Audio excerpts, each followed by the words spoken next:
Hi, Jeff Reinhardt, strength and conditioning coach here at Winona State University. Like many of you, this place is still empty. I mean, we're well over a month into this now. Hopefully there's an end in sight. There's starting to be some light at the end of the tunnel, but we still know it's going to be a long, kind of slow process. So a couple of things that we do here to track our athletes and kind of stay in contact with our students is, first, we're using our social medias, as most of you are. We do a lot of Zoom meetings. I know our football coaches spend an hour a day talking with their different athletes and stuff like that. What we do for strength and conditioning, I've had others do some interaction with them, use a Zoom, kind of show a little bit of their workout, kind of different things that they're going through. Again, we provided different workouts. We provided one as if they had access to a facility of some sort, and we provided another one as if there was absolutely zero connection with any type of facility. So they just had their own body and a space at home to kind of work in. And so things that we think about as we're trying to program for those aspects. If they do have access to a facility or something, equipment in their home, that makes life a lot easier. Obviously, you can kind of keep moving with the type of program that you've done in the past. But again, if it's a body weight style one, look at things a little bit differently. If you think about just a conventional push-up, hands down, push them back up. Now all you do is put a little more time under tension, so you slow that down. You make that a 5-count push-up or a 10-count push-up, something to that effect. That's going to just kind of change how it's being trained and kind of how it's being activated in different ways. You can do that with a large number of different movements.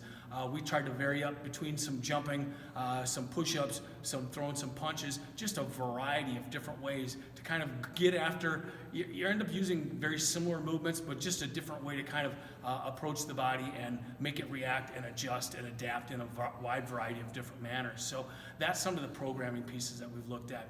As we move forward, there's already talk that in phase one that gyms would be something that would open up first. So one of the first things that might open our gyms. Now, at a university setting that we're at, my suspicion is we'll be a little delayed compared to the conventional public.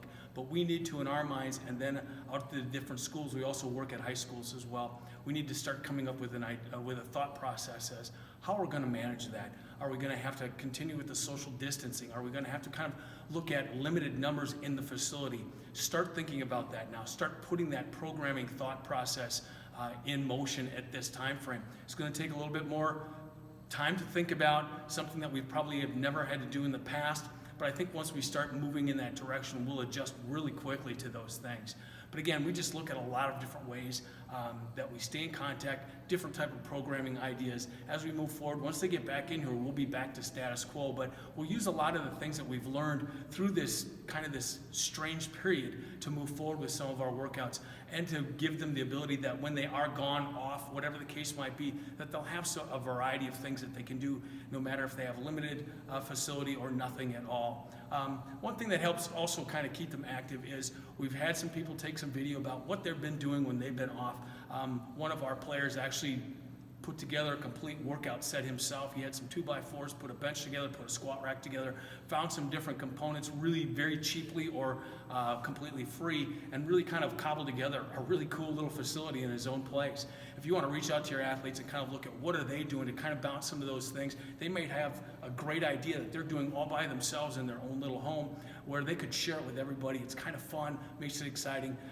There's other things that are out there. You know, you can kind of lay out a different type of a contest of some sort, a push-up challenge, or different things that you can challenge your teams with, or you can challenge a wide number of individuals with. I saw a t-shirt thing where you're in an upside-down handstand, putting a t-shirt on. Just simple things to keep it fun, keep it light, keep us connected, even though we have to stay separate at this time frame. So stay healthy, stay safe, and keep working out there.